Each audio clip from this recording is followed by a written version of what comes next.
Vivekachudamani, 405th verse. Maya matramidam dvaitam advaitam paramarthatah iti brute shrutihi sakshat sushuptau anubhuyate. So, how many of you have got initiation? So, what is Maya? Attraction towards family. Is Maya. Attraction, kind of asakti, you can say, for Attachment. This, attachment for this material world. Is Maya. What is Maya?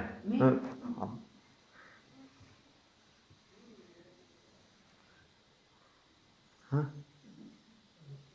What is Maya? Attachment towards worldly things. What is Maya?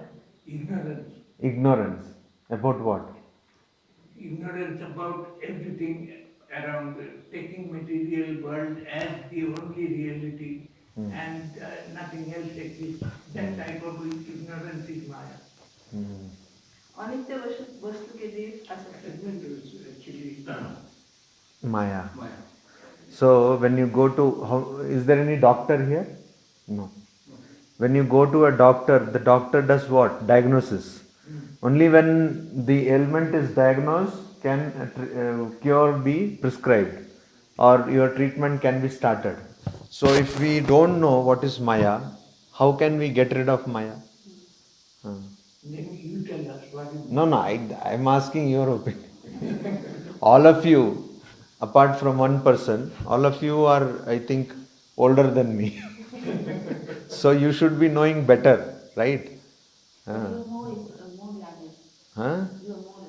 That is an excuse. In this world of specialization, everybody doesn't touch all the subjects. So many of us don't know actually. Don't you suffer?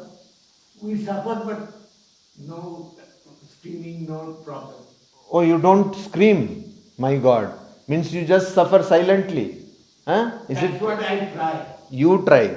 But anybody can say that here?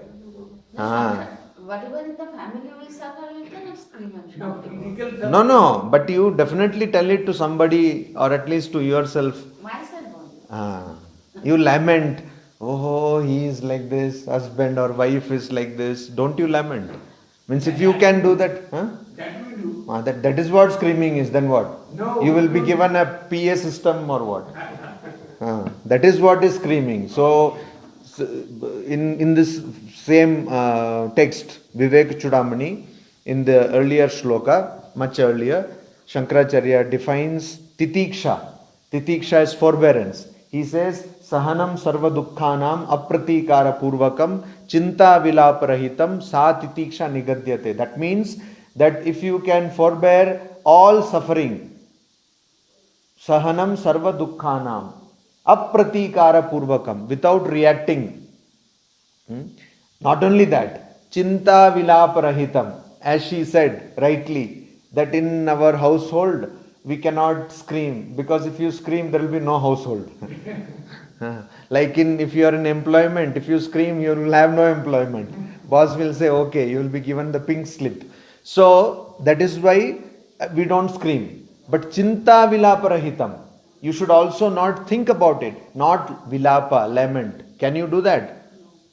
If you were able to do that, then you will all become saints.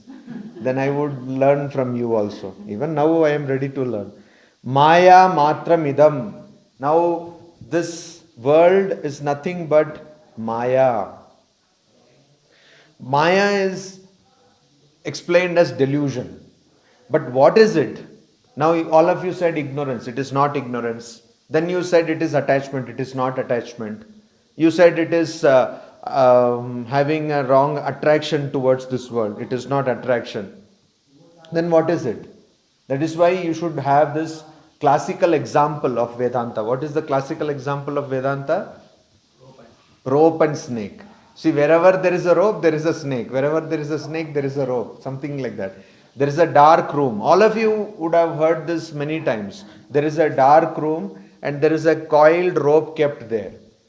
You would have heard this example, I am sure, but I am also sure that you have not analyzed it properly. So the rope is kept there, and you mistake it to be what? You mistake it to be snake. And you start sweating, and then you start getting palpitation, and you get afraid, and then you want to run, or you want to beat the snake, or you want to put carbolic acid or such chemicals, or you want to utter some mantras so that the snake will go, etc., etc. But all this time, when you are doing all these things, is there any snake? There is no snake. But all your this palpitation, your sweating, is it not true? It is true. But it is based on something which is untrue. Right? Similarly, when we see this world, we see diversity. But there is only one, according to Advaita Vedanta, there is only one truth. There is only one divine principle. But what do we see? We see so many forms, so many names, so many smells, etc. Particularly when in kitchen something is being made delicious, smell will capture you, is it not? You cannot do any other work. Or some beautiful music, sweet music coming, like this telephone ringing. So something like that. Now all these things are making you believe, or you, under the ignorance, you think that this world is diverse, which it is not. But still we have this idea that this whole world is diverse. But when we have this experience, is not this experience true? It is true, but it is based on something which is untrue. The idea that this universe is diverse. Same thing. So when this thing happens, how do you explain it? It is based, you cannot say it does not exist, because it does exist. When you see the snake, or when you mistake the rope to be snake, then you start sweating. You cannot simply deny that sweating. So how do you explain it? And that is why we have given a word Maya. And that is why Swami Vivekananda, of all people, gave a very good definition of Maya. He said, Maya is nothing but statement of facts. So there is no snake. You realize it later when you put on the light switch. But then when you were palpitating, when you were sweating, you cannot deny that experience. Similarly, you are suffering. Don't tell me that you are not. That means you are in such a bad shape that you don't know that you are suffering. That is even worse. So you are suffering. But somehow we have this idea. I was telling you yesterday that hope, ashahi paramam dukkham, nairashyam paramam sukham. So somehow we have this idea, no, this suffering will go away. Okay, this suffering will go away. Somehow I will have a wonderful life, etc. But this wonderful life will never come. Why? Because our whole worldview, our understanding of things is all wrong. Our understanding of things is all wrong. So it is not going to come. So Shankaracharya says, Maya matram idam dvaitam advaitam paramarthatah. A person who has realized, say a person who had kept the rope in that room to begin with, and then that person, she or he, went away, and then you came, and because there was no light, you mistook it to be snake. But the person who kept the rope knows that it is rope, and so from that person's standpoint, everything is Maya. Everything is just delusion. Everything is just a wrong understanding. Maya matram idam dvaitam advaitam paramarthatah, from the standpoint of absolute Advaita, absolute truth. There is only, this is all delusion. Sri Ramakrishna puts it very nicely. When you go up the terrace, you go up and you see that the whole building, everything is made of the same brick and sand and everything. But before that you don't have that idea. Only when you go up, then you see, oh, you come from far off to Mayavati and you say, oh, here also building, same thing, nothing great. What is there to see here? Nothing. Some Swamis are there, we are not bothered. Like that, is it not? Huh? Yeah, we are not bothered. We are not bothered. He was actually went into a stupor kind of thing, something.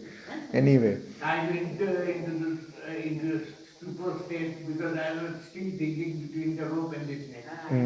It's a little All of us are confused. All of us. It's a little confusing actually, the rope and the snakes thing.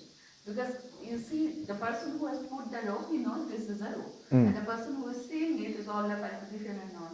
So he is thinking it's a snake. So why you call it a Maya? Like the person who, because he is thinking this is a snake. No. When that palpitation comes, All these things, yeah. that is happening, right? Okay. You cannot deny it. You cannot say it is not happening. Yeah. Ah. So that is what is Maya. That is what is Maya. So, iti brute shrutihi. Shruti, the Vedas, which are passed by an oral tradition, communicated, transmitted by an oral tradition. That's why they are called Shruti, Shravana, based on Shravana. Iti brute shrutihi. Shruti say this. And how is it? Shakshat shushuptau anubhuyate. All of you sleep. Many people don't get sleep, but all of you sleep.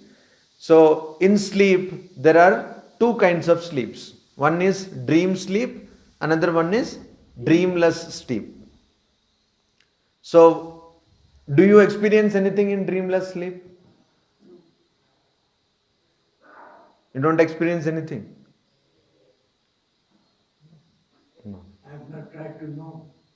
Even if you try to know, will you experience anything? You are saying as though it is only, I have not. I always dream. Oh, Mountain Dew, cool drink. I have not taken it. I just go to the shop and say, Mountain Dew, dena, bas. What I say is, I do always dream.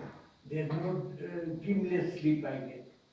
So I cannot say what I experienced during dreamless sleep. Okay. So this is a common statement. What he said just now is a common statement. Apart from the fact that one can also dream when keeping eyes wide awake, daydreaming. Daydreaming can be done in night also. When you are awake. I'm not talking about that.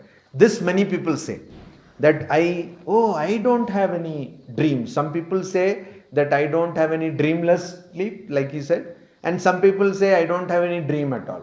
You see, I go to sleep and I get up in the morning. I don't know anything in between what happens. So, it is wrong. It is not correct. It is not fact. Nobody living cannot have dreams or dreamless sleep. Both states of sleep will be there. Only person who cannot have is a person who has realized. That means a person who has completely having no thoughts at all in mind, who has realized the ultimate truth according to any religion. But the point is that person has controlled the minds in such a manner that there is no thought. That means a realized soul. Or a person who is clinically diagnosed to be a schizophrenic of the last stage. Only that person will not have a dream or dreamless sleep. Otherwise, all of us, I consider you to be normal.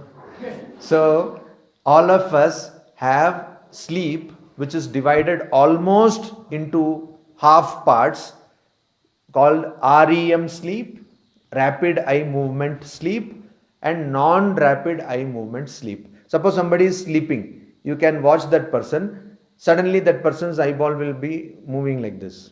It will move like this, left, right, left, right. That is rapid eye movement sleep. That is when that person is dreaming. Some people have the habit of falling asleep with eyes open.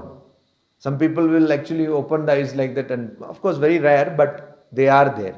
Even they see this dream. And then there is something called dreamless sleep, when there is no dream. What happens is, when you go into sleep, your cycle starts of this REM, non-REM, REM, non-REM. Usually it is like 20 seconds, 30 seconds, like that. When you get up, if you were in dream sleep state, then you will remember the dream. Or if you saw some dream where some ghost came or something and you are woken up, then you will remember the dream. Else you will not. Else you will not. So you will remember the dream then. Okay. And similarly, if you get up when there was dreamless sleep, then you will say, I have no dream. So what happens with people who say, I don't have any dream? Somehow their sleep cycle is such that they always get up in the dreamless state. That's the neurology of it. There is no person who can say, I don't dream. You just don't remember the dream, that's all. Okay, now you dream or you have dreamless sleep, but you don't know anything in the dreamless sleep. Why? Why? Why don't we know anything? Because we are in deep sleep. There is one light sleep that is. So what is deep sleep means what? That does not explain. Subconscious only. It is what? What were you doing? It is in a No. subconscious- Why did not you come here? I was doing meditation. Acha. Actually here at 7:30 you attend this class. Then you are free to do whatever you want. Subconscious what? A dream is in a subconscious level. That's why we don't remember. What do you mean by that? All your thoughts are in the subconscious level. Everything is in the subconscious level. No, dream is in the subconscious level. So you don't remember. You remember, that is why it is in the dream. People do remember dreams. I'm not asking that question. I'm asking that when we have dreamless state, why is it that we don't have any kind of memory or any kind of thing in that dreamless state? Why? Because that time we are not thinking. We are not Most of the thinking times while you are we not thinking. Most of the times we are not thinking. How? Even while you just tell me honestly, how many thinking people are there in this world? How many actually use their brain. Everybody thinks, but Everybody thinks that they think. exactly that is what I am saying. There is this famous joke that a person said that I am thinking, and then lie detector machine started beeping something. So why? We always, every day we go into this dreamless state, which is called Shushupti in Sanskrit. But we don't remember anything there. Why? How do we remember? No thoughts. No thoughts. Why not thoughts? It's dreamless, that's why. Because it is. You say such and such person is billionaire. Why? Because he is such and such person. That is why he is billionaire. It is like that. You say that dreamless sleep, there is no thought. Why no thought? Because it is dreamless sleep, so no thought. It is not an explanation, it is confusion. See, in dreamless sleep, what happens is, there is, how do we create thoughts? We have something called subtle body. What do we have? Subtle body. Now the subtle body is made up of buddhi, intellect. Not this brain buddhi, but there is another buddhi, which is called intellect. Discriminative faculty. Then you have mind. Again, that is not a biological mind. It is a different thing. It's a psychological mind. Then you have ahankara, the sense of ego. I, that. Then there is something called chitta. Chitta is like you would have seen in many movies that somebody wants to take a copy of a key, he or she will take the key and press it on soap and make a copy. Have you seen this? They will make. So chitta is like that. It is like a soap in which every impression, whatever you do, we are talking, you are seeing, somebody got scolded, everything is impressed upon that place. That is called chitta. Mind stuff, it is translated into English. Chitta. Now these four things constitute your subtle body. What you see, flesh, bone, all these things, blood, etc. This is the gross body. Then there is something called subtle body. And subtle body is this. It is called antakarana in Sanskrit. It is the subtle body, your inner self. That body remains when you are dreaming. When you are dreaming, that body remains. That is why you are able to see things, or you are able to experience things. Some ghost comes and is going to kill you, then you are like gasping and you get up and drink water or may not drink water. So this is the thing. That is your subtle body. But there is something called causal body, which is just ignorance. And when you go into deep sleep, you go into that body. Then your mind dies. In fact, every day you are killing your mind without knowing it, of course. but this is something very unique. We don't know whether it happens with other animals. We simply don't know. But at least with us, we understand that it is something very unique. And because of that ajnana, because of that ignorance, you again come back. You say, what do you say after deep sleep? If one person has deep sleep, he says, I had a good sleep. He will not say, I saw you, I went to New York, I met Obama, all these things in dream, because only in dream most of you can do these things. But you will not say that. But you will say that I had good dream, good sleep. So that in Sanskrit is told, I had good sleep. Why? You feel a feeling of happiness, some kind of peaceful feeling. That comes because you were closest to your true nature. Only one thin curtain was there. What is the curtain? Ignorance. So that curtain was there. So this is what we experience in Sushupti, which you experience every day, but you didn't know that you experience. That is why I said, if a person does not undergo that deep sleep state, then that person will become mad. Why? Because this deep sleep state is that which gives you true rest. And also you should see dreams. Why? Because that is again a psychological realignment of things in your mind. Suppose you have a table and everything is scattered. Okay, suppose somebody is working in the office. You start your work day, and during the course of the day, everything is scattered, file here and all that. When you are going to pack up and you are going to go home or leave the office, then you try to put everything back into their places. That is what happens when you dream. Your different kinds of thought, all thoughts get sorted out. And then you are able to think properly. If a person, that is why sleep is necessary. Why is it that people who are healthy may not feel drowsy also? They are awake for say 2 days, etc. continuously, but it is seen that they become irritable. Why? Because this dream is not there. So dream makes a psychological rest, gives a psychological rest to the body. So what Shankaracharya says here is that, you see, in dreamless sleep, we don't have any of this universe. Nothing exists. We don't know also. All we know is, I had that sleep. But still we are there. That means our personality is greater than these things. Is it not? Don't you think? That is the logical thing to conclude, is it not? In dreamless sleep, which is called Shushupti, dreamless sleep, deep sleep, we don't have any of this universe. Nobody is there. In fact, we also don't know ourselves. We don't have any feeling. But still we exist. Don't we exist? That is why we come back. That means it is proof that we can exist without this universe. Don't you think so? It is a proof, because every day we do that.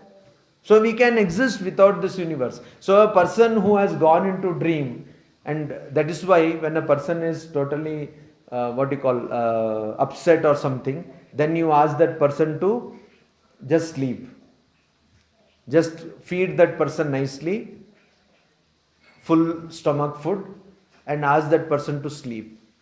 Once you sleep, particularly in the afternoon, once you sleep and get up, then the world seems a better place actually. Then you think, oh, I was angry with that person. What is there after all? Such things. You become philosophical because you had a nice sleep. Have you experienced this?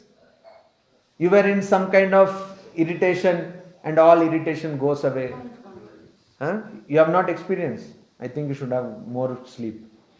I'll have to longer my sleeping period after lunch. Now that I'm sleeping for 1 hour, I'll stretch it to 2 hours. Unless this feeling of joy comes. At least sleep. See, Swami Vivekananda said, arise, awake and stop not till we reach the goal, etc. So, but Indians, I think, have wrongly understood it. Most Indians have reduced sleeping. In India, Sleep deprivation is a big problem now. It is one of the countries where sleep deprivation is in the top. And so sleep clinics have all come up in India. So they actually charge you money to put you into sleep. Earlier, people used to be upset. Arey, we have to do so much work for earning money and we cannot sleep. Now it is the other way. If you can put into sleep means killing a person, idiomatically in English. But if you can make someone sleep, then it's a good business plan. So Maya Matramidam. So this is what is Anubhuyate in Sushupti. This is what is realized in Sushupti. In fact, Ramana Maharishi made a big thing about this.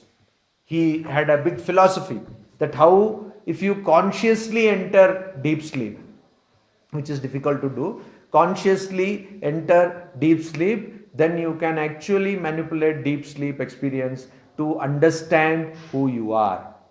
Okay, so the problem is that whatever we do, we don't do consciously. In Katha Upanishad, there is a word, Vipaschit, one who sees with a special idea everything around us, who is conscious, who is sensitive to what is happening around us. We don't do that. And that is why, if you send a person, say, first of all, that is why we are not all either Bhomkesh Bakshi or Sherlock Holmes. Even if we were to have assistants, we will never become that. Why? Because we lack the power of observation. Sri Ramakrishna, day before yesterday, somebody was asking, how can somebody observe like that? Then I said, you see how Sri Ramakrishna observed? He used to talk how prostitutes behave, etc. How does this person know all this? Sheer observation. Sheer observation. He says people are like this, and such a minute observation. If you read the Kathamrita or the Gospel of Sri Ramakrishna, you find this. Have you read the Gospel of Sri Ramakrishna? You should read. So the Gospel of Sri Ramakrishna, you find that minute observation using day-to-day examples. He is having a keen spiritual insight. And so our problem is that we don't observe. We sleep, we eat, we run, we play, we talk, etc. But we don't observe. You will be surprised how less we even observe what we speak. Even when we speak, there is no monitor. It is as though we are if we take ourselves as a personality, then we are like a society which has no law, no police, and no discipline also. People may not have law and police as long as people are disciplined, but there is no discipline also. And it is your mind is going everywhere. Like in Gita, it is told, what is told in the Gita? A ship which is wrecked, shipwreck, Titanic, like that shipwreck, that will go. Vayur Nava Iva Ambasi. In Amba means water. If a tempest or a hurricane or something comes, storm comes, then the ship will be rudderless and it will be directionless. So like that we are. And that is why we are not able to experience this Sushupti. Though Shankaracharya says that which we experience every day in Sushupti. So the idea is, this very experience is proof enough that this whole world is not necessary for us. Or in another context, you can see a child. A child does not need so many things, but the child is always happy. An infant is always happy. Say 6 years or even 6 months or 7 months. You see that infant falls down and cries, and then after some time, even if somebody is not there around to console that infant, that baby is laughing. Maybe urinating, passing feces, etc. There itself it is playing and laughing. No problem. No, now that I want shampoo or I want all these creams, only that I will look beautiful, nothing.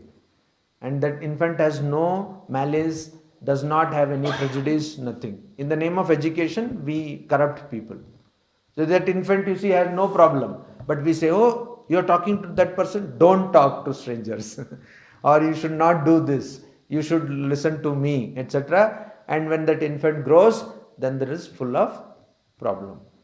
So that is why first thing in our spiritual life, or if you have to even become a serious person, is to become aware of things. So first thing is that you need to be aware of what is happening, which has happened in the case of Buddha.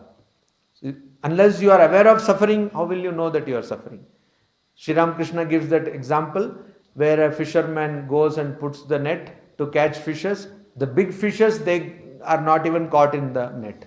And small fishes, they get into those holes and get out. Some fishes, they are there and they, along with the net, go into the riverbed and they are happy. They say nothing will happen. We are happy here.